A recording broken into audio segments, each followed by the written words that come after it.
கர்த்தருடைய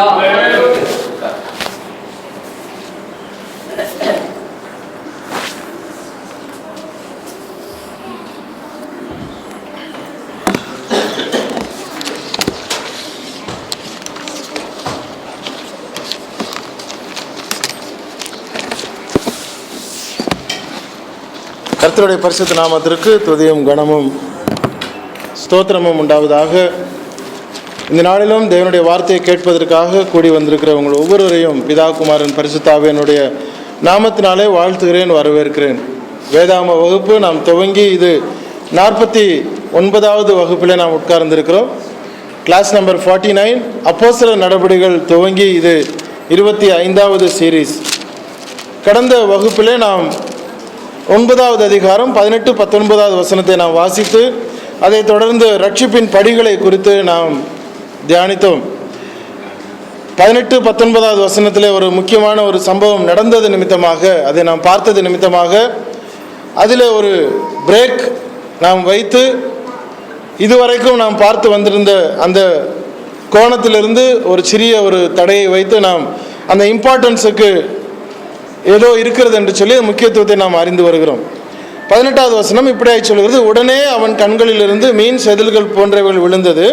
அவன் பார்வை அடைந்து எழுந்திருந்து ஞானஸ்நானம் பெற்றான். பின்பு அவன் போஜனம் பண்ணி பலப்பட்டான்.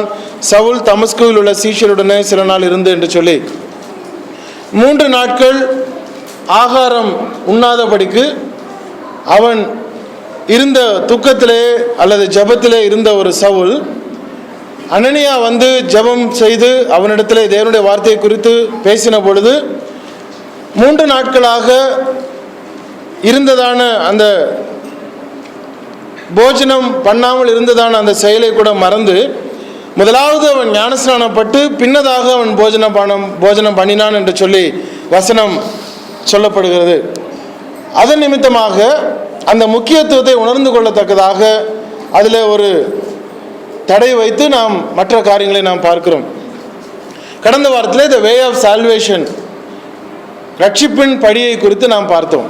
அதை தொடர்ந்து போன கிளாஸில் நான் சொல்லியிருந்தேன், வருகிற வகுப்பில் ஞானஸ்நானம் பட்டான் என்று சொல்ல அந்த வார்த்தையில் எவ்வளவு முக்கியத்துவம் இருக்கிறது, ஏன் எப்படி என்பதை நாம் அறிந்து கொள்ள வேண்டும் என்று சொல்லி இந்த வார்த்தையில் நாம் பார்க்க இருக்கிறோம். நாம் எப்பொழுதுமே ஒரு விஷயத்தை நாம் மறக்கக்கூடாது. எந்த ஒரு சட்டத்திற்கும் வகை ஒன்றுதான் இருக்க முடியும். திரும்பவும் சொல்றேன், எந்த ஒரு சட்டத்திற்கும் வகை ஒன்றுதான் இருக்க முடியும்.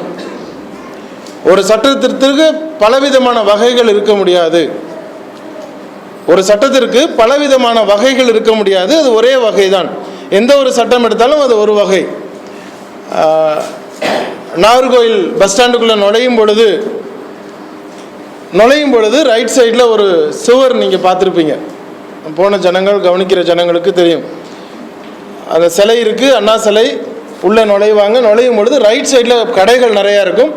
அந்த கடையை வந்து என்ன பண்ணிட்டாங்க, திடீர்னு அடைச்சிட்டாங்க. ஒரு காம்பவுண்ட் வால் எடுத்து ஒரே நைட்டில் வந்து முனிசிபாலிட்டி வந்து ஒரு காம்பவுண்ட் சுவர் எடுத்து அடைச்சிட்டாங்க. அந்த ஒரு 15 கடைகள் ஏறத்தாழ அது எல்லா பிஸ்னஸ் அப்படியே த சேம் நைட்டு அவங்களுக்கு பிஸ்னஸ் நின்று போனது. எல்லாரும் போய் கோர்ட்டுக்கு போனாங்க. கோர்ட்டுக்கு போய் 15 வருடம் கழித்து அவர்களுக்கு தீர்ப்பு கிடைச்சது.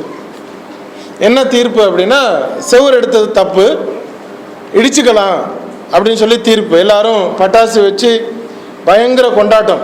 ஏன்னா அவங்கவுங்க வெவ்வேறு இடங்களில் போய் பிஸ்னஸ் ஆரம்பித்தாங்க. ஆனால் பிஸ்னஸ் ஓடலை.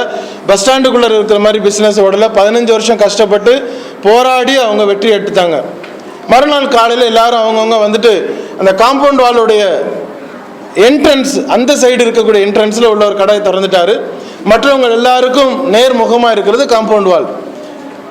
வந்த உடனே இடிக்கலாம் அப்படின்னு சொல்லிட்டு மறுநாள் வரும் பொழுது போலீஸ் அங்கே நின்றுட்டு என்ன சொன்னாங்க, நீங்கள் எடுக்கக்கூடாது, தீர்ப்பு தான் வந்துருச்சு. என்ன தீர்ப்பு வந்தது கரெக்டு தான். ஆனால் தீர்ப்பில் என்ன சொல்லியிருக்கு, இடித்து கொள்ளலாம் அப்படின்னு சொல்லியிருக்கு. போலீஸ் என்ன சொல்லுது, யார் இடிக்கிறது, இடித்து கொள்ளலான்னு போட்டிருக்கு. இதை நாங்கள் இடிக்கணுமா நீங்கள் இடிக்கணுமா, நீங்கள் இடித்தா என்ன முறை, நாங்கள் இடித்தா என்ன முறை, அதனால் இடிக்க முடியாது. நீங்கள் கேஸு ஜெயிச்சிட்டீங்க உண்மைதான். ஆனால் எப்படி அடுத்த செயல்பாடு அப்படிங்கிற ஒரு கேள்வி. இன்னைக்கும் அது இடிக்கப்படலை. யார் இடிக்கணும் அப்படிங்கிற ஒரு கேஸ் இன்னும் நடந்துட்டு இருக்கு. நீங்கள் நாகர்கோவில் இனிமேல் போனீங்கன்னா அதை விசாரிக்கலாம், அதை பார்க்கலாம். கேஸ் ஜெயிச்சுட்டாங்க. யார் இடிக்கணும் அப்படின்னு அந்த கேஸ் போட்டு இப்போ கிட்டத்தட்ட ஒரு 3வது வருஷம் ஓடிட்டு இருக்கு.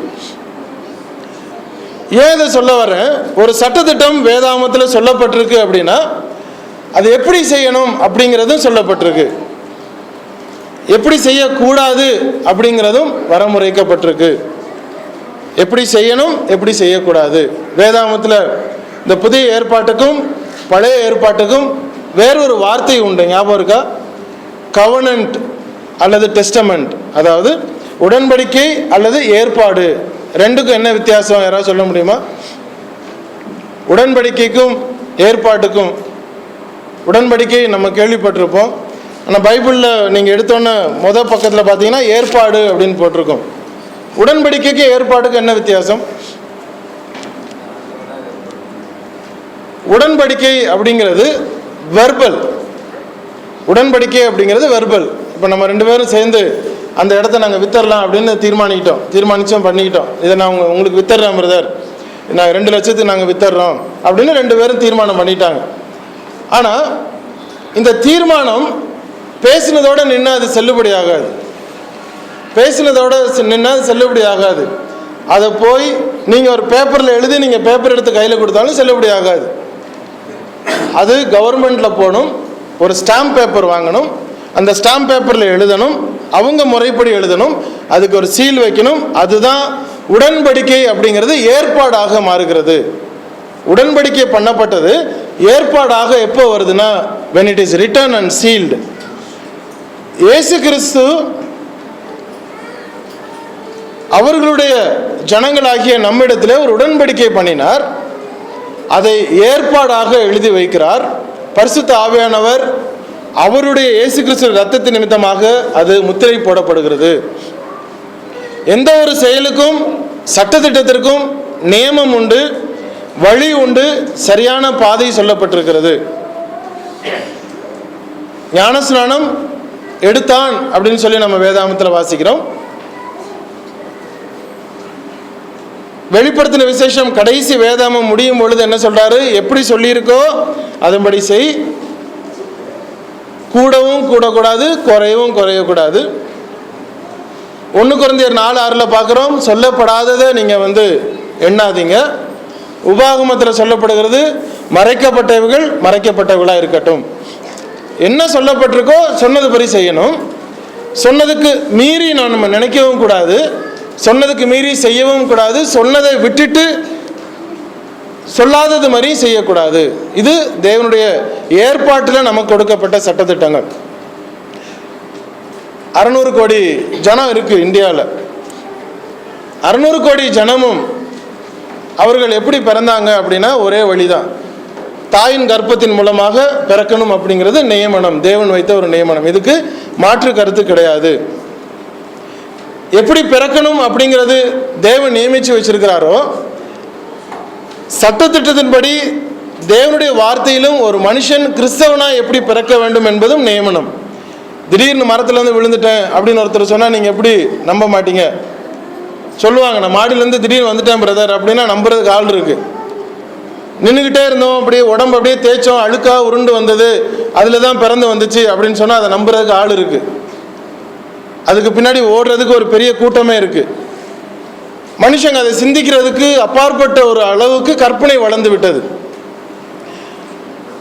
நியமனம் சட்டத்திட்டம் கடைபிடிக்க வேண்டும், அதன்படியே கடைபிடிக்கப்பட வேண்டும் என்பது தேவனுடைய வார்த்தை. இன்னும் ஒரே ஒரு உதாரணம் மாத்திரம் சொல்றேன். கச்சேரியில் ரொம்ப அடிக்கடி நான் கவனிப்பேன். அதை மியூசிக் கச்சேரியில் பார்த்தீங்கன்னா ஒருத்தர் ஒரு பக்கம் ஆர்கன் வாசிச்சுட்டு இருப்பார், இன்னொருத்தர் ஒரு பக்கம் கிட்டார் போட்டுட்டு இருப்பார், இன்னொருத்தர் ட்ரம் வாசிச்சுட்டு இருப்பார், ஒருத்தர் வயலின் போட்டுட்டு இருப்பார். எல்லாரும் அவங்கவுங்க நோட்ஸ் வச்சு நேர்த்தியாக அதை வாசிச்சுட்டு இருப்பாங்க. ரொம்ப பிஸியாக அவங்கவுங்க செஞ்சுட்டு இருப்பாங்க. யார் என்ன சின்ன தப்பு பண்ணாலும் உடனே தெரிஞ்சிடும், ரிசல்ட் தெரிஞ்சிடும். அவங்க கண்டிப்பாக அதை வாசி தான் ஆகணும், அதே மாதிரி வாசி ஆகணும் அந்த பாட்டுக்கு. எந்த சிரமமே இல்லாமல் ஒருத்தர் ஓரமாக உட்காந்து ஊதிக்கிட்டே இருப்பார் பாருங்க, அமைதியை ஊன்னு ஊதிட்டு இருப்பார். இவங்க எந்த கஷ்டமும் பட வேண்டாம். பார்க்குறவங்களுக்கு இந்த மியூசிஷியன்ஸ் படுற எல்லா கஷ்டமும் அவரும் படுறது மாதிரி தெரியும். அவருக்கு அது ஒன்று சுதி தான், அது பாட்டு அப்படியே ஊதிக்கிட்டே இருப்பார். எவ்வளோ கஷ்டம் யார் வேணாலும் படுங்க, எனக்கு இவ்வளோதான், அந்த மாதிரி நம்ம இருந்துடாமல் நமக்கு ஒரு ரோல் அதை நேர்த்தியாக நம்ம செய்கிறோமா அப்படிங்கிறது ரொம்ப முக்கியம். அந்த ஒத்து ஊதி அது பேர் மறந்துட்டேன், அது அப்படியே சுதி ஊதிக்கிட்டே இருக்காமல் பைபிள் எல்லாரும் பண்ணுறாங்க நம்மளும் பண்ணிகிட்டு இருக்கோம் அப்படின்னு இல்லாமல் ஒரு வித்தியாசம் அப்படின்னு சொல்ல வரல, உண்மையை நம்ம பற்றி கொள்ளணும். அடிப்படையில் பல விஷயங்கள் கலர்ந்துருக்கு, அதை ஐடென்டிஃபை பண்ண வேண்டியது பைபிள் ஸ்டடியில் உட்கார்ந்துருக்கிற நமக்கு அது ஒரு கடமையாக இருக்குது. அதனால தான் இதுக்கு இவ்வளவு நான் ப்ரீஃபேஸ் கொடுக்குறேன்.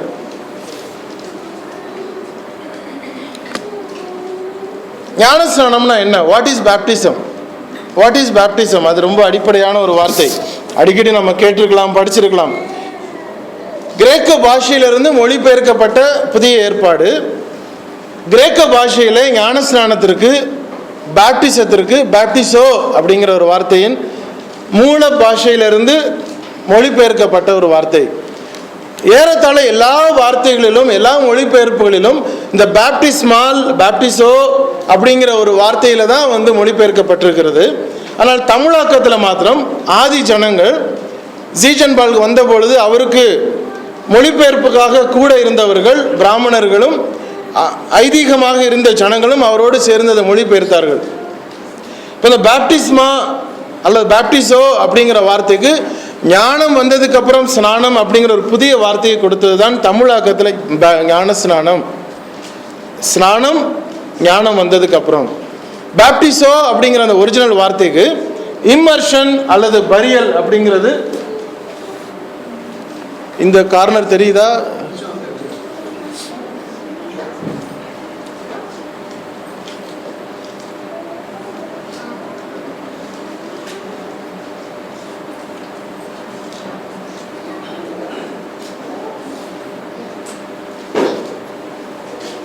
பேப்டிசோ அப்படிங்கிறதுக்கு இம்மர்ஷன் அல்லது பரியல், அதாவது அடக்கம் பண்ணப்படுவதுன்னு அர்த்தம். அந்த வார்த்தையிலிருந்து தான் மொழிபெயர்க்கப்பட்ட பல மொழிகளிலே அது அடிப்படையாகவே இருக்கும். நீங்கள் கன்னட பாஷையோ தெலுங்கு பாஷையிலையோ வேறு எந்த பாஷை எடுத்து பார்த்தீங்கன்னா இந்த பேப்டிசம் அப்படிங்கிற வேர்டை எப்படி அல்லேலூயா அப்படிங்கிற வார்த்தையை மொழிபெயர்க்காமல் அந்த ரிச்னஸ் கலைஞ்சிடக்கூடாதுன்னு அப்படியே மொழிபெயர்த்து வச்சுருக்கிறாங்களோ, பேப்டிசம்ங்கிற வேர்டும் அப்படியே மாதிரி இருக்கும். ஆனால் தமிழாக்கத்தில் அது ஞானம் வந்ததுக்கப்புறம் ஸ்நானம் அப்படிங்கிற ஒரு அர்த்தத்தில் அதை கொண்டு வருகிறார்கள். சரி, முதலாவது பேப்டிசம் அப்படிங்கிறதுக்கான ஒரு மூல பொருள் ஒன்று இருக்கு. 2014 நம்ம பார்க்குறோம், தலையை மாத்திரம் கவுத்துட்டு எண்ணெயை ஊற்றி அபிஷேகம் பண்ணுறேன் அப்படிங்கிற ஒரு நாட்களுக்கு மத்தியில் நாம் இருக்கிறோம். நமக்கு தெரியாது, நம்ம பிள்ளைங்க ஒருவேளை வளரும் பொழுது எண்ணெயினால நான் ஞானஸ்நானம் கொடுக்குறேன்னு ஒரு சபை வந்தாலும் வரலாம். அப்போ என்னென்னா தண்ணியில் எடுக்கிறதோ எண்ணெயில் எடுக்கிறது இன்னமும் பரிசுத்தம் அப்படிங்கிற நினைப்புக்கு அடுத்த ஸ்டேஜுக்கு நம்மளுடைய சந்ததி ஒருவேளை கொண்டு போனாலும் ஆச்சரியப்படுறதுக்கு இல்லை. ஏன்னா கற்பனை அந்த அளவுக்கு வளர்ந்துக்கிட்டே போகுது. வேதாமத்தில் சொல்லப்பட்ட ஒரே மீடியா ஞானஸ்நானத்திற்கு ஒரு மீடியா, நமக்கு தேவனுடைய பிள்ளைகளுக்கு செய்யப்பட வேண்டும் அப்படின்னு சொன்ன கட்டளையின்படி சொல்லப்பட்ட வார்த்தை. அப்போஸ்தலர் நடவடிக்கைகள் 8வது அதிகாரம் 36 வாசிக்கலாம். அதை அடிப்படையாக நம்ம வைக்க போகிறோம்.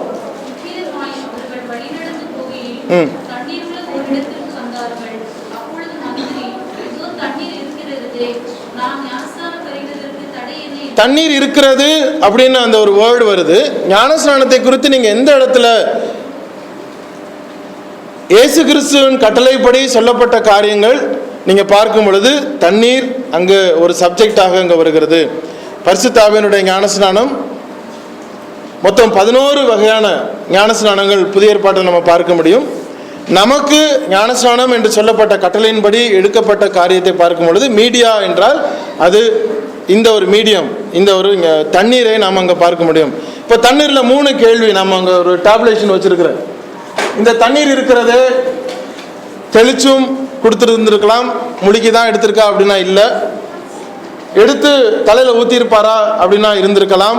அதுவும் பைபிளில் நமக்கு இந்த வசனத்தில் தெளிவாக சொல்லப்படலை. இல்லை முழுகி தான் எடுத்தாங்க அப்படின்னா அதுவும் இருந்திருக்கலாம். அந்த வழியாக போகிறாங்க, பிலிப்பும் அந்த மந்திரியும் போயிட்டு இருக்கும் பொழுது தண்ணீர் இருக்கிறதே அப்படின்னா தடை இருக்கா அப்படின்னா தடை இல்லை, நீ விசுவாசித்தால் தடை இல்லைங்கிறாங்க. உள்ளே போகிறாங்க, எடுக்கிறாங்க. இப்போது 3 விதமான கேள்விகள் தான் இப்போ இருக்கக்கூடிய நம்முடைய வாதத்திற்காக நம்ம அதை வைக்கிறோம். தெளித்திருக்கலாம், அல்லது கோரி தலையில் ஊற்றி இருந்திருக்கலாம், அல்லது அடக்கம் பண்ணி எடுத்திருந்திருக்கலாம். இது முதலாவதாக. இரண்டாவதாக யோவான் 3வது அதிகாரம் 23வது வசனத்தை வாசிங்க.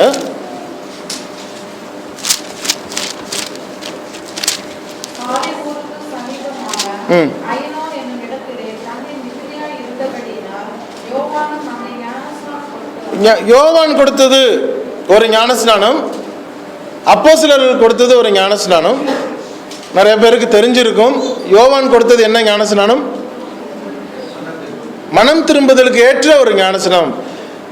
அப்போஸ்தலர்கள் கொடுத்தது என்ன ஞானஸ்நானம்? பாவ மன்னிப்புக்கு என்று கொடுக்கிற ஞானஸ்நானம். இன்னைக்கு நீங்களும் நானும் எடுத்துக்கொண்டது ஞானஸ்நானம் மனம் திரும்புதலுக்கு ஏற்ற ஞானஸ்நானம் அல்ல. அது முடிந்தது. நாம எடுத்துக்கொண்ட ஞானஸ்நானம் பாவ மன்னிப்புக்கு என்ற ஞானஸ்நானம். ஒரு வசனத்தை கூட வாசிருங்க. மார்க் 1வது அதிகாரம்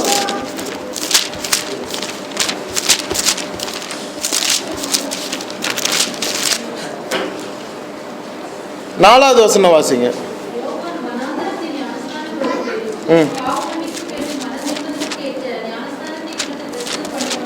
எதுக்கு ஞானஸ்நானம் கொடுத்தானோ? பாவ மன்னிப்புக்கு என்று மனம் திரும்புதலுக்கு ஏற்ற ஞானஸ்நானத்தை குறித்து பிரசங்கம் பண்ணி கொண்டிருக்கிறான். பாவ மன்னிப்பு நீங்க நாளைக்கு எடுக்க போறீங்க, அதுக்கான மனம் திரும்புதல் இப்பொழுது மனம் திரும்புதலுக்கு ஏற்ற ஞானஸ்நானத்தை குறித்து பிரசங்கம் பண்ணி கொண்டிருக்கிறார். இன்னொரு வசனத்தை வாசிங்க. அப்போஸ்தலர் 13வது அதிகாரம் 24வது வசனம். ஆக்ட்ஸ் 13:24.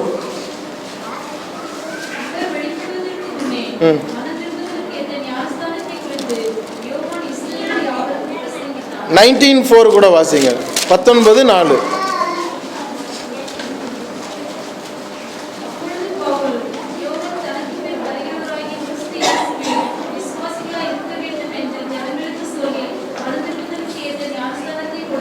மனம் திரும்புதலுக்கு ஏற்ற ஞானஸ்நானத்தை கொடுத்தானே. யோவான் கொடுத்தது மனம் திரும்புதலுக்கு ஏற்ற ஞானஸ்நானம். சரி, இந்த ஞானஸ்நானத்தை எங்கிருந்து கொடுத்தார் தெரியுமா? யோவான் 3:23 நம்ம வாசிக்க கேட்டோம். சாலிம் ஊருக்கு சமீபமான ஐனோன் என்னும் இடத்துல தண்ணீர் மிகுதியாய் இருந்தபடியினால் யோவானும் அங்கே ஞானஸ்நானம் கொடுத்து வந்தான். தண்ணீர் மிகுதியாக இருக்கிற வேண்டிய இடத்துல அங்கே ஞானஸ்நானம் எடுக்கிறார். அவர் ஒரு ஓரமாக ஒரு ஊர் பக்கத்தில் உட்காந்துட்டு ஒரு அம்மாவை குடம் கொண்டு வர சொல்லிட்டு குடத்தை வச்சுட்டு அள்ளி அள்ளி ஊற்றி இருந்திருக்கலாம். தண்ணீர் மிகுதியாக இருக்க வேண்டிய அவசியம் அங்கே என்ன? அவ்வளவு ஓட வேண்டிய அவசியம் என்ன? தண்ணீர் மிகுதியாய் இருக்க வேண்டிய அவசியம் அங்கு அவருக்கு தேவைப்பட்டிருக்கிறதா? தெளிக்கணும் அப்படின்னா அழகாக வீட்டில் உட்காந்து ஒரு சொம்பு எடுத்து ஊற்றி இருந்திருக்கலாம். ஜஸ்ட்டு தெளித்து அனுப்பி இருந்திருக்கலாம். எல்லாருக்கும் ஞானஸ்நானம் கொடுத்துருந்துருக்கலாம். ஆனால் வேதாமம் சொல்லுகிறது மிகுதியாய் தண்ணீர் இருந்த இடத்துல அவன் இருந்து அந்த ஞானஸ்நானத்தை கொடுத்து வந்தான் என்று சொல்லி பார்க்கிறோம். 8:36 ஏற்கனவே வாசித்த வசனத்தின்படி, அப்போஸ்தலர் 8:36 வாசிக்கிற வசனத்தின்படி இந்த பிலிப்புவும் இந்த மந்திரியும் என்ன பண்றாங்க? 36வது வசனத்தில் அவர்கள் தண்ணீர் உள்ள ஒரு இடத்திற்கு வந்தார்கள். அப்பொழுது மந்திரி, இதோ தண்ணீர் இருக்கிறது என்று நான் ஞானஸ்நானம் பெறுவதற்கு தடை என்ன என்று 38வது வசனத்தை வாசிக்கலாம். ரதத்தை நிறுத்த சொன்னான். அப்பொழுது பிலிப்பும் மந்திரியும் ஆகிய இருவரும் தண்ணீரில் இறங்கினார்கள். தண்ணீருக்குள்ள அவர்கள் இறங்குகிறார்கள். இந்த வசனத்தை நீங்க 38ன்னு எழுதிக்கணும். 36 நான் தப்பா டைப் பண்ணியிருக்கிறேன். 38 அவர்கள் தண்ணீர் உள் இறங்கினார்கள். தண்ணீருக்குள் அவர்கள் இறங்கினார்கள். வெளியே நின்று கோரி ஊற்றிருக்கலாமா? இல்லை உள்ளே போனால் அதுக்காக அமுங்கிட்டாங்க நீங்கள் எப்படி சொல்ல முடியும் பிரதர்? உள்ளே போயிட்டு ஒரு வேளை எடுத்து ஊற்றிருக்கலாமே அப்படின்னு கேட்டிருக்கலாம். அதுக்கும் பதில் வருது. தண்ணீர் உள் இறங்கினார்கள். யோவான் ஸ்நானகன் நிறைய தண்ணீர் இருக்கிற இடத்துல நின்று அவர் ஞானஸ்நானம் கொடுத்து வந்தார். இங்கு தண்ணீருக்கு உள் அவர் இறங்கினார்கள் அப்படின்னு நம்ம பார்க்குறோம். அடுத்தது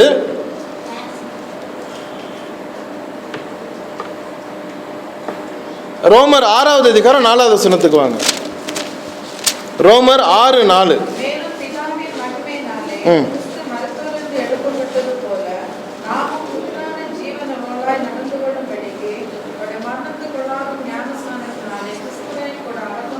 ஞானஸ்நானம் எதை குறிக்கிறதா? எப்படி நான் கிரேக்க வார்த்தை பேப்டிசோ அப்படிங்கிற வார்த்தை பரியலை அல்லது இம்மர்ஷனை குறிக்கிறது என்று சொன்னேனோ, ஒரு ஞானஸ்நானம் என்பது பாவ அழுக்கை நீக்குகிறது ஒரு பக்கம், மாம்ச அழுக்கை நீக்குவது அல்ல, பாவத்தை மன்னிப்பது ஒரு பக்கம்.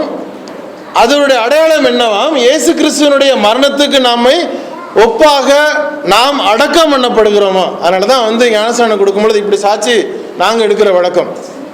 ஒரு அடக்கம் பண்ணுறது மாதிரி அவங்கள தண்ணிக்குள்ளார போட்டுட்டு தண்ணி முழுக்க அவங்கள ஃபுல்லாக அடக்கணும் அப்படிங்கிறது பைபிள் சொல்லுகிறது.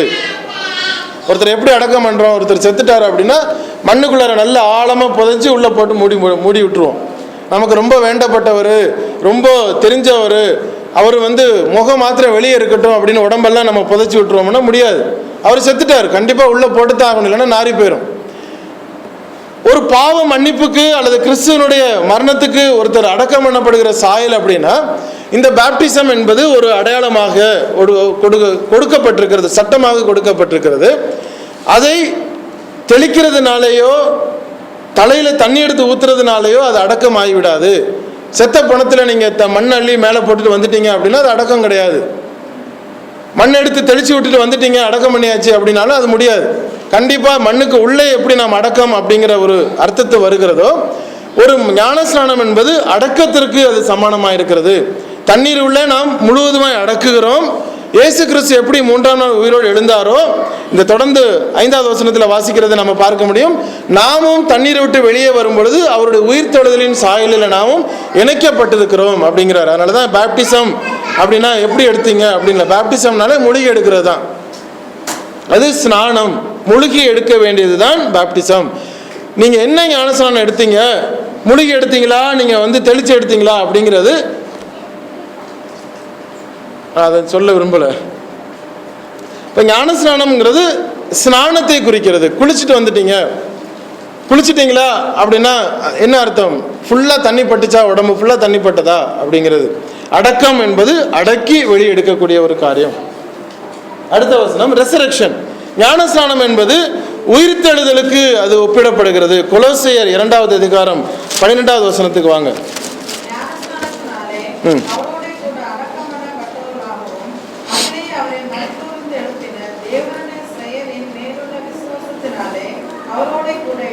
அவரோடு கூட எழுந்தவர்களாகவும் இருக்கிறீர்கள். ஞானஸ்நானத்தினாலே அவரோடு கூட அடக்கம் பண்ணப்பட்டவர்களும், அதிலே அவரை மரித்தோரிலிருந்து எழுப்பின தேவனுடைய செயலின் மேலுள்ள விசுவாசத்தினாலே அவரோட கூட எழுந்தவர்களாகவும் நாம் இருக்கிறோம். இப்போ ஞானஸ்நானம் தெளித்தது அப்படின்னா அதுக்கு அர்த்தமே கிடையாது. தலையில் எடுத்து ஊற்றினாலும் அதுக்கு அர்த்தம் இல்லை. அடக்கம் பண்ணப்பட வேண்டும்.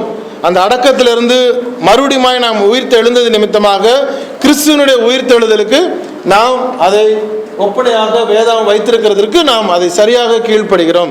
எபிரேயர் 10வது அதிகாரம் 22வது வசனத்தில் அது என்ன சொல்கிறது? வாஷிங், சரீர அழுக்கை, துர்மனசாட்சி வாசிங்க.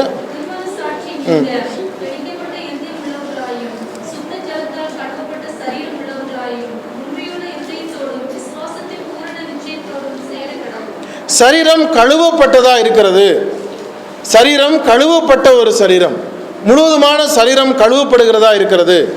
அப்போ இதில் ஆட்டோமேட்டிக்காக அந்த காலத்தில் நீங்கள் பார்த்தீங்கன்னா மறுபடியும் நம்ம அதை ஒன்று அதை அந்த 8வதையும் பார்த்துட்டு நம்ம போகலாம்.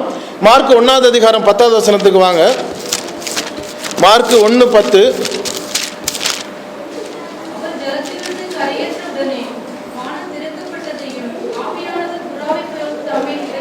அவர் இயேசு கிறிஸ்து தண்ணீருக்கு உள் இறங்கினார், ஞானஸ்நானம் எடுத்துக்கொள்கிறார், தண்ணீரிலிருந்து கரை ஏறுகிறார், வெளியே ஏறுகிறார்.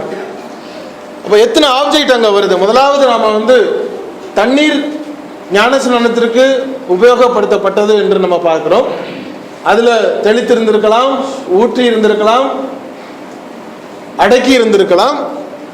இரண்டாவதாக அதிகமான தண்ணீர் இருக்கிற ஒரு இடத்துல யோவான் ஞானஸ்நானம் கொடுத்து வந்தார் என்று நம்ம பார்க்கிறோம்.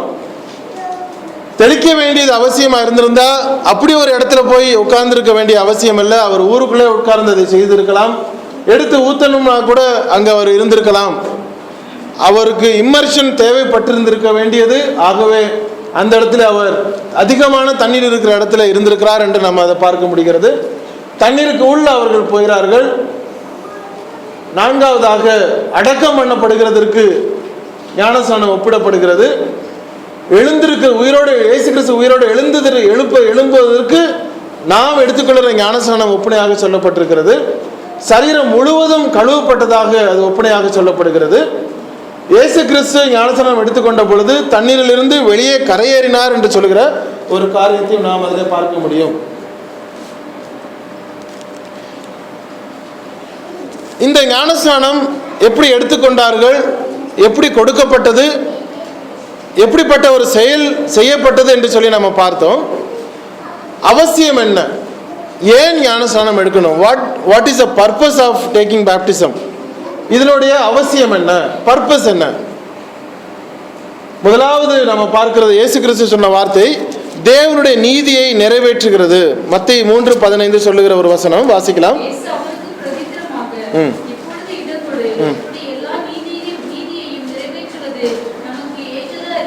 இது நீதியை நிறைவேற்றுகிறது, தேவனுடைய நீதியை நிறைவேற்றுகிற ஒரு செயல். முதலாவது நான் எதுக்கு ஞானஸ்நானம் எடுக்கணும், அதனுடைய முதல் காரணம் இது, நான் இதில் நிறைவேற்றுகிற நிமித்தமாய் தேவனுடைய நீதியை நான் நிறைவேற்றுகிறேன், கட்டளைக்கு நான் கீழ்ப்படுகிறேன், இயேசு கிறிஸ்து சொன்ன வார்த்தைக்கு நான் கீழ்ப்படுகிறேன் அப்படிங்கிறது முதலாவது.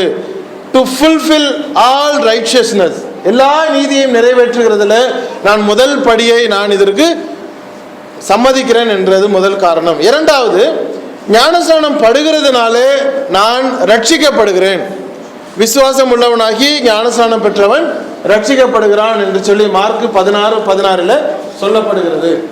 மூன்றாவதாக, இது பாவ மன்னிப்புக்கு என்று கொடுக்கப்படுகிறது, for the remission of sins. இவங்க இஸ்ரவேல் ஜனங்கள் பேதுருவுடைய பிரசங்கத்தை கேட்ட பொழுது, நீங்கள் எந்த இயேசுவை ரட்சகர் இல்லை என்று நினைத்து, எந்த இயேசுவை தேவனுடைய குமாரன் இல்லை என்று மறுதலித்து, எந்த ஒரு ரட்சகர் வரப்போகிறார் என்று சொல்லி யோவேல் தீர்க்கதரிசியும் மல்கியா தீர்க்கதரிசியும் சொன்னார்களோ, அதை ஏற்றுக்கொள்ளாதபடிக்கு யாரை நீங்கள் சிலுவையில் அறைந்தீர்களோ அந்த இயேசுவை தான் தேவன் கிறிஸ்துவும் ஆண்டவரும் ஆக்கினார் அப்படிங்கிற ஒரு வார்த்தையை அவர் சொல்றார். அந்த வசனத்தை வாசிக்கலாம். அப்போஸ்தலர் 2:36. நீங்கள் சிலுவையில் அறைந்த இந்த இயேசுவையே தேவன் ஆண்டவரும் கிறிஸ்துவும் ஆக்கினார் என்று இஸ்ரவேல் குடும்பத்தார் யாவரும் நிச்சயமாய் அறிய கடவர்கள். ஆண்டவரும் கிறிஸ்துவும் அப்படிங்கிறதுக்கு அர்த்தம் இருக்கு. கிறிஸ்து அப்படின்னா தேவனால் அனுப்பப்பட்டவர், கிறிஸ்து அப்படின்னா தேவனால் அனுப்பப்பட்டவர். இயேசு அப்படிங்கிறது ஒரு பெயர், பல இயேசுக்கள் இருந்தார்கள், ஆனால் இந்த இயேசுவையே திருஷ்டாந்தப்படுத்தினான் அப்படின்னு சொல்லி நம்ம பார்க்கிறோம். இந்த இயேசுவையே பவுல் கிறிஸ்து என்று திருஷ்டாந்தப்படுத்தினான், இயேசுவே கிறிஸ்து என்று திருஷ்டாந்தப்படுத்தினான் என்று சொல்லி நம்ம பார்க்க முடியும். எந்த இயேசுவை, ஏன்னா இயேசு நிறைய பேர் இருந்தாங்க, ஜீசஸ்னு, ஜே அப்படிங்கிற வேர்டு அப்போ கிடையாது. இப்போ அது தமிழ் ரொம்ப அழகா இயேசு அப்படிங்கிற, எந்த இயேசுவை நீங்கள் சிலுவையில் அறைந்தீர்களோ அந்த இயேசுவை தான் ஆண்டவரும் கிறிஸ்துவுமாக தேவன் மாற்றினார் அப்படிங்கிறதை பிரசங்கம் செய்த பொழுது இவர்கள் இருதயத்தில் குத்தப்படுகிறார்கள். ஐயோ நம்ம தப்பு பண்ணிட்டோமே, ஆமா இந்த இயேசு தான் ஊரெல்லாம் அற்புதம் செஞ்சுட்டு இருந்தாரு, இந்த இயேசு தான் எல்லாருக்கும் சுகத்தை கொடுத்தாரு, இந்த இயேசு தான் குருடர்களை சுகமாக்கினாரு, இந்த இயேசு தான் குஷ்டரோகிகளை சுகம் பண்ணினாரு, இந்த இயேசு தான் சூம்பின கையை சரி பண்ணினாரு. இதெல்லாம் ஹிஸ்டரிக்கு அப்பாற்பட்டது, இயற்கைக்கு அப்பாற்பட்டது. ஒரு சூம்பின கை என்னதான் நீங்க மருந்து போட்டாலும் அந்த பழைய கை மேல மாறிடாது, ஆனால் ஒரிஜினலான கை போல உடனே மாறுது அப்படின்னா இயற்கைக்கு அப்பாற்பட்ட ஒரு காரியத்தை இந்த இயேசு கிறிஸ்து செய்தார். குஷ்டரோகம் சுகமானது, விரல்லாம் அருந்து புண்ணா இருக்கிறத முழுவதுமான விரல் உடனடியாக மாறுகிறது.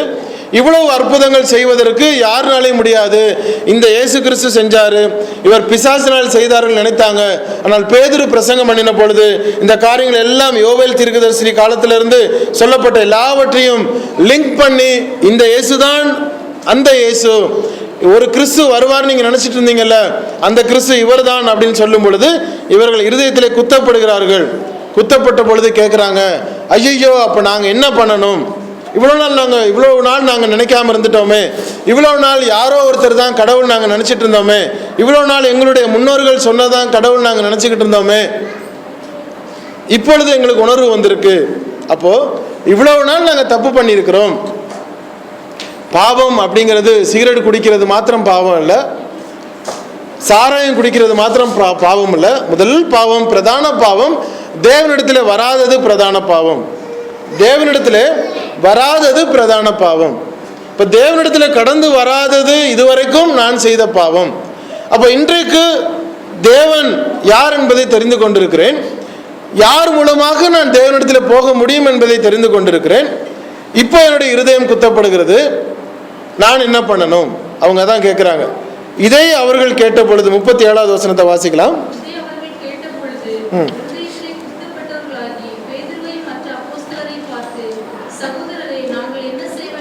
அவங்க கேட்டது, பிரசங்கத்தை கேட்கும் பொழுது உடனே அவங்க கேட்குறாங்க, நாங்கள் என்ன பண்ணணும்?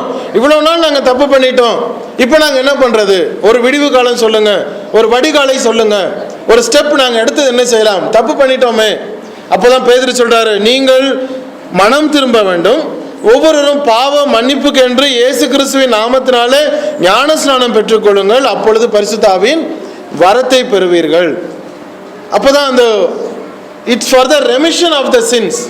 இதுவரைக்கும் நான் செய்த பாவத்திலிருந்து விடுதலை கொடுக்கத்தக்கதாக, இதுவரைக்கும் நான் செய்த பாவத்திலிருந்து மன்னிப்பு பெறத்தக்கதாக நான் ஞானஸ்நானம் பெற்றுக்கொள்ள வேண்டும். நான் சபையில் சேருவதற்காகவோ, ஒரு பெண்ணை கல்யாணம் பண்ணிக்கிறதுக்காகவோ, ஒரு கிறிஸ்தவ மாப்பிள்ளையை நான் கைப்பிடிப்பதற்காகவோ, அல்லது ஒரு சமுதாயத்தில் சேர்றதுக்காகவோ, ஜாதியை மாற்றிக்கிறதுக்காகவோ ஞானஸ்நானம் கிடையாது. சில என்ன கர்த்தருடைய பந்திக்காக ஞானஸ்நானம் எடுத்துகிட்டு வர குரூப் இருக்குது. ஏன்னா ஞானஸ்நானம் எடுக்கும் பொழுது எதற்குன்னு சொல்லிக் கொடுக்கப்படுறது கிடையாது. எதுக்கு ஞானஸ்நானம் எடுக்கிறீங்க? பிரதர், இதுவரை எடுக்கல, நான் எடுக்க மாட்டேன். எவ்வளோ ஒரு ஃபன்னி ஆன்சர்ஸ் அங்கே வரும்.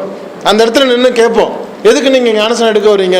யூஸ்வலாக அந்த இடத்துல சொல்லிட்டு ஞானஸ்நானத்துக்கு முன்னாடி ஒரு 1/2 hour அல்லது 1 hour உட்காந்து ஃபுல்லாக அந்த கிளாஸ் எடுத்துகிட்டு தான் அவங்களை அங்கே கொண்டு போயிட்டு திரும்பவும் அந்த இடத்துல நாங்கள் கேட்போம். யாரை கூட்டிகிட்டு போகிறோமோ அந்த இடத்துல கரெக்டாக சொல்லுவாங்க.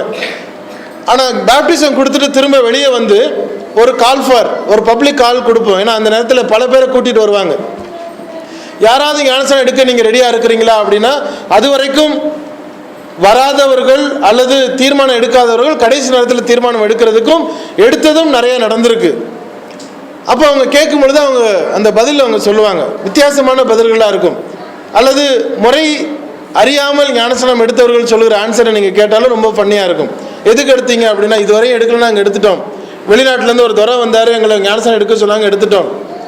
பலவிதமான காரணங்கள். ஞானஸ்நானம் எதுக்கு எடுக்கிறோம்? பாவ மன்னிப்புக்கு என்று நாம் எடுக்கிறோம். இது பாவங்கள் கழுவப்படுகிறது. என்னுடைய பாவம் கழுவப்பட்டு வெளியே போகிறது. 22:16 சொல்ற, இன்னும் நீ தாமதிக்கிறது என்ன? இப்பொழுது நீ தாமதிக்கிறது என்ன?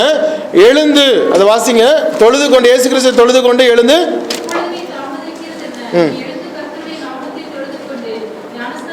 ஞானஸ்நானம் பெற்று உன் பாவங்கள் போக கழுவப்படு. டைம் வேஸ்ட் பண்ணாத. இவ்வளவு நாள் நீ வேஸ்ட் பண்ணது போதும். இப்பொழுது உனக்கு தெரிந்துருச்சு, யாரு என்னங்கிறது தெரிஞ்சு போயிருச்சு. யாருனால யாருக்கு அதிகாரம் இருக்கிறது, யார் உன்னுடைய பாவத்தை கழுவ முடியும்? எவ்வளவு பெரிய பாவம் பண்ணியிருக்கலாம். எல்லா பாவத்தையும் கழுவுவதற்கு இயேசு கிறிஸ்து ஒருவர்னால மாத்திரம்தான் முடியும். அது ஞானஸ்நானம் எடுக்கும் பொழுது உன்னுடைய பாவங்கள் கழுவப்படுகிறது என்று சொல்லப்பட்ட பொழுது சொல்றாரு, ஏன் வெயிட் பண்ணிட்டு இருக்கிற? இப்பொழுது நீ ஞானஸ்நானம் எடு.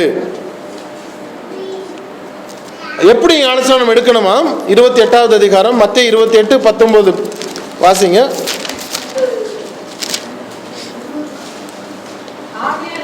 நீங்கள் புறப்பட்டு போய் சகல ஜாதிகளையும் சீஷராக்கி பிதா குமாரன் பரிசுத்த ஆவியின் நாமத்திலே அவர்களுக்கு ஞானஸ்நானம் கொடுங்கள்.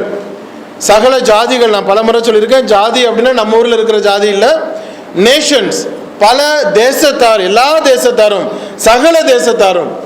அது வரைக்கும் இருந்தது இஸ்ரவேல் ஜனங்களுக்கு. இப்பொழுது சொல்றாரு, எல்லா தேசத்தாருக்கும் நீங்க போங்க, அவர்களுக்கு உபதேசம் பண்ணுங்கள், அவர்களை சீஷராக்குங்கள், அவர்களுக்கு பிதா குமாரன் பரிசுத்த ஆவியின் நாமத்தினாலே அவர்களுக்கு நீங்கள் ஞானஸ்நானம் கொடுக்கணும். முதலாவது ஞானஸ்நானம் எடுப்பது எல்லா நீதியையும் நிறைவேற்றுவதற்கு. இதன் நிமித்தமாக நாம் ரட்சிக்கப்படுகிறோம். மூன்றாவது, நம்முடைய பாவங்கள் கழுவப்படுகிறது, நம்முடைய பாவங்கள் மன்னிக்கப்படுகிறது. நான்காவது நம்முடைய பாவங்கள் கழுவப்படுகிறது. ஐந்தாவது எப்படி எடுக்கணுமா? பிதா குமாரன் பரிசுத்த ஆவியின் நாமத்தினாலே நாம் வந்து ஞானஸ்நானம் எடுத்துக்கிறோம். எடுக்கும் பொழுது என்ன நடக்கிறதாம்? கிறிஸ்துவுக்குள் நாம் அதை உடன்படுகிறோம். கலாத்தியர் 3:27 வாசிக்கலாம். வேகமா வாசிங்க.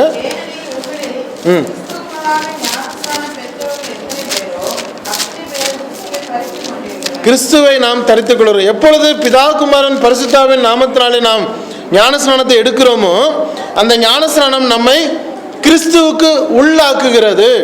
ஏன்னா கிறிஸ்துவோடு மரித்து கிறிஸ்துவோடு நாம் உயிரோடு எழுகிறோம். எழுந்திருக்கும் பொழுது நம்முடைய ஆவி பரத்திலே அங்கே போய் சேவாக வைக்கப்படுகிறது. கிறிஸ்துவுக்கு உள்ளாக ஞானஸ்நானம் பெற்றவர்கள் நாம் கிறிஸ்துவை தரித்து கொண்டிருக்கிறோம். அடுத்தது அவருடைய மரணத்துக்குள்ளாக உள்ள ஞானஸ்நானம். நாம் அதற்கு பங்குள்ளவர்களாக இருக்கிறோம்.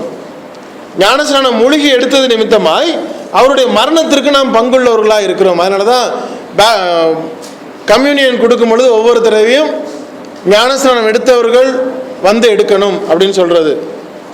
அப்போ உடனே கேள்வி கேட்பாங்க, ஞானஸ்நானம் எடுத்தால் தான் வந்து நீங்கள் கம்யூனியன் கொடுக்கணும்னு பைபிள் எங்கே சொல்லியிருக்கு? அப்படின்னா இங்கே தான் சொல்லியிருக்கு. வீணாய் நாம் அதை கடைபிடிக்கக்கூடாது, அபாத்திரமாக கடைபிடிக்கக்கூடாது. அபாத்திரம்னா என்னது? பாத்திரம் இல்லாமை. நான் பாத்திரவானா, தகுதி உள்ளவனா? எப்போ நான் தகுதி? கிறிஸ்துவனுடைய மரணத்திற்கு என்னை ஒப்பு கொடுக்காமல் கிறிஸ்துவனுடைய மரணத்தை நான் எப்படி நான் ஞாபகப்படுத்த முடியும்?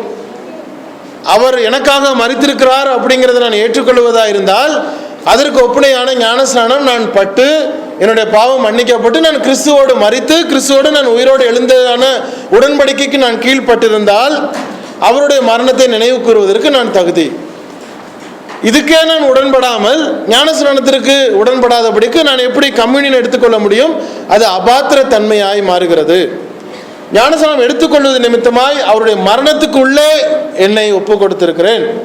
அடுத்தது இதை நம்ம என்ன பண்ணதான், அன்னைக்கு மாத்திரமல்ல இப்பொழுதும் அந்த செயல்பாடு நடந்து கொண்டிருக்கிறது. வாசிங்க 1 பேதுரு 3:21.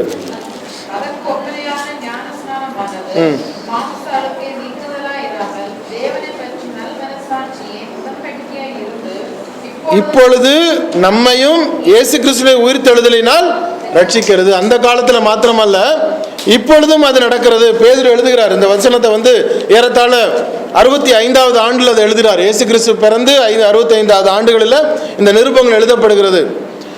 அதற்கு ஒப்பனையான, அதாவது இயேசு கிறிஸ்து பரத்துக்கு ஏறி 30 வருஷம் கழித்து எழுதக்கூடிய ஒரு வசனம். ஒப்பனையான ஞானஸ்நானமானது மாம்ச அழுக்கை நீக்குகிறதா இராமல் தேவனை பற்றும் நல்மன சாட்சியின் உடன்படிக்கையாயிருந்து இப்பொழுது நம்மையும் இயேசு கிறிஸ்துவினுடைய உயிர்த்தெழுதலினால் ரட்சிக்கிறது. நல் மனசாட்சி நமக்கு அது காண்பிக்கிறது. மனசாட்சி அப்படின்னா கிறிஸ்தவனுக்கு ஒரு மனசாட்சி இருக்கிறது, கிறிஸ்தவர் அல்லாதவருக்கு ஒரு மனசாட்சி இருக்கிறது. மனசாட்சி எல்லா மனசாட்சியும் தூய்மையான மனசாட்சி கிடையாது. கிட்டத்தட்ட ஒரு 6-7 மனசாட்சி இருக்கு பைபிளில் சொல்லப்பட்டிருக்கு.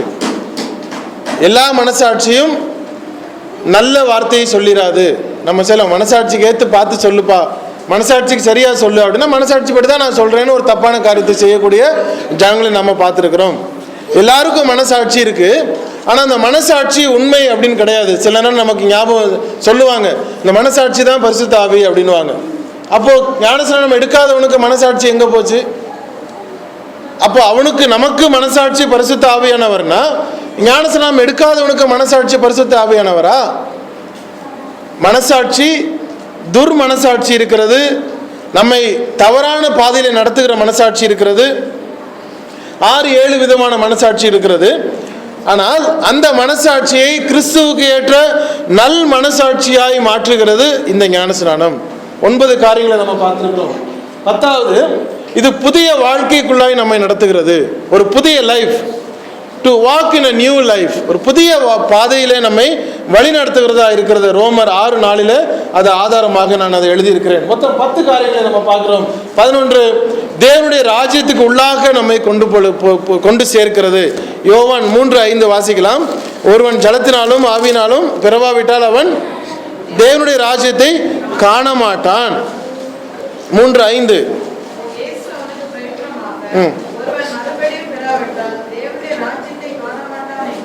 மெய்யாகவே மெய்யாகவே உனக்கு சொல்கிறேன். 3:5 வாசிங்க.